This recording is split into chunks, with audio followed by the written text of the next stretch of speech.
As we prepare to celebrate Independence Day, I feel that we need to remember our history. Many Americans had forgotten the reasons that we, the people, wanted independence. The American colonists didn't just wake up one day and say, "We want to be independent from England." The banding together of the 13 colonies to fight and win a war of independence was the direct result of a series of events over the previous 10 years. One of the key factors was the debt that Britain incurred from the French and Indian War in the Ohio River Valley and French-speaking Canada. The British Empire attempted to recuperate those funds from the colonists, which led to many disputes with the colonists. In an attempt to recuperate some of the debt from the war, Parliament passed various laws that placed a financial burden on the colonists. One such law was the Stamp Act. For the first time, colonists were taxed on a wide range of dealings in the colonies. Before this, each colony, or what we now know as a state, had its own government, which decided which taxes they would have, what was taxed, and at what rate. The colonists felt aggrieved that they not only had to buy goods from the British, but they also had to pay tax on British goods. This sparked riots throughout the colonies. Eventually, Benjamin Franklin convinced the British to rescind the tax, but that only added fuel to the fire. After this, the colonists thought that they could push back against British rules and laws, and went. In June and July of 1767, Parliament once again tried to assert its authority over colonists by passing legislation to tax goods that the Americans imported from Great Britain. This became known as the Townshend Acts.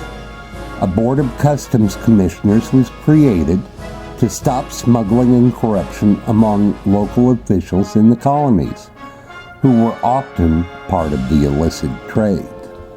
Americans struck back by organizing a boycott of the British goods that were subject to taxation. Soon, they began badgering and harassing the British customs commissioners. Trying to stop the resistance, the British sent troops to occupy Boston, which only made matters worse. Tensions between the British troops and Bostonians exploded one late afternoon, and things, quite frankly, ended badly. An apprentice wig maker and a British soldier were disagreeing about something. It did not take long for a crowd of 200 colonists to surround the 7 British military men. While the Boston colonists began goading the British and throwing things at them, some records say this was snowballs, the soldiers lost their cool and began firing into the crowd. When the incident was over, 3 men, including Coercive Acts, an African-American sailor, were dead, and 2 others were mortally wounded. This incident then became a propaganda tool for the colonists. The British eventually withdrew the military from Boston and repealed the tax legislation. They did, however, leave a tax on tea. In 1773, the British Parliament ratified a new law known as the Tea Act to help support the financially struggling British East India Company.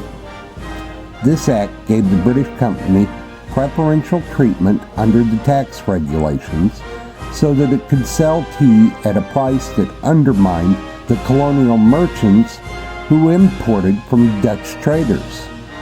That did not sit well with the colonists because they wanted the ability to trade with any country they wanted. On this 4th of July, if you're drinking a Sam Adams beer, you might want to lift your beers for a toast. Samuel Adams was one of the leaders of the Sons of Liberty. This was a radical group of colonists who were sworn to expel the British. Disguised as Mohawk Indians, they boarded 3 ships in Boston Harbor and destroyed more than 92,000 pounds of British tea. They dumped the tea into the harbor. To make a rock-solid point that they were rebels, not vandals, they specifically avoided harming any of the crew members or in doing any damage to the ships. They even went so far as to replace the padlock that had been broken. The Boston Tea Party enraged the British. The British government decided that it had to quell all of the rebellious colonists in Massachusetts. In the spring of 1774, Parliament passed a series of laws called the Coercive Acts. This closed Boston Harbor until restitution was paid for the destroyed tea. It replaced the colony's elected council with a council appointed by the British, and it gave broad powers to British military Governor General Thomas Gage. The colonists could not even hold a town meeting without approval. The British government also added to those bills that protected British officials in the colonies who were charged with capital offenses could not be tried in Massachusetts. The final straw that metaphorically broke the camel's back was the Quartering Act. The Quartering Act allowed British military officials to demand accommodations for their troops in unoccupied houses and various other buildings in towns.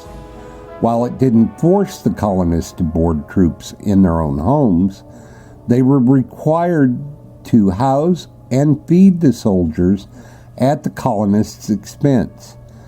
This eventually became one of the cited grievances that was cited in the Declaration of Independence. British General Thomas Gage led a force of British soldiers from Boston to Lexington. There, he planned to capture colonial radical leaders Sam Adams and John Hancock, and then had conquered and seized their gunpowder. But American spies got wind of the plan, and with the help of writers such as Paul Revere, word spread to be ready for the British. In April of 1775, the British forces were confronted by 77 American militiamen. 7 colonial Americans died, but the militiamen managed to stop the British at Concord. As the British retreated, the Minutemen continued to stalk them on their trip back to Boston. The toll on the British for this battle was devastating.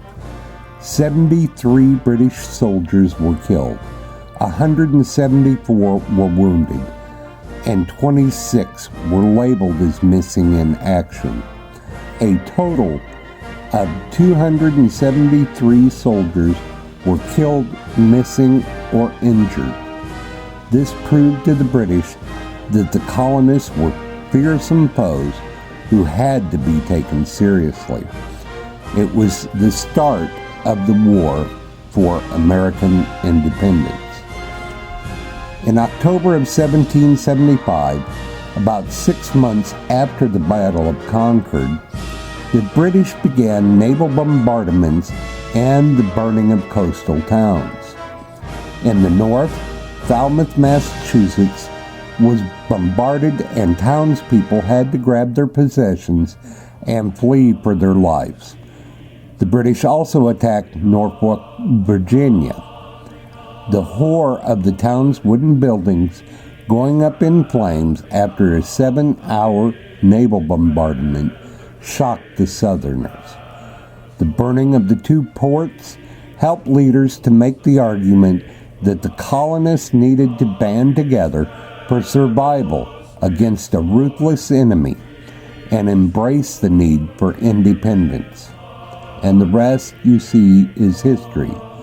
The history we celebrate today on this 4th of July. You see, our fledgling nation started when all of the colonies, or as we know them today, the states, decided to band together and to work together. That is why our great nation was victorious. Today, on the 4th of July 2020, we see a country that is deeply divided. If we look at the Bible in Matthew 12:25 of the New Testament, Jesus says, "Every kingdom divided against itself is brought to desolation, and every city or house divided against itself will not stand." Fellow Americans, we need to unite before our country becomes desolation. We need to peacefully air our grievances and compromise for solutions. If we don't, we may not have the freedoms that veterans, including my ancestor from the Revolutionary War, James Warnock, fought for. Let's honor our country and our veterans and bring this country back together in one accord.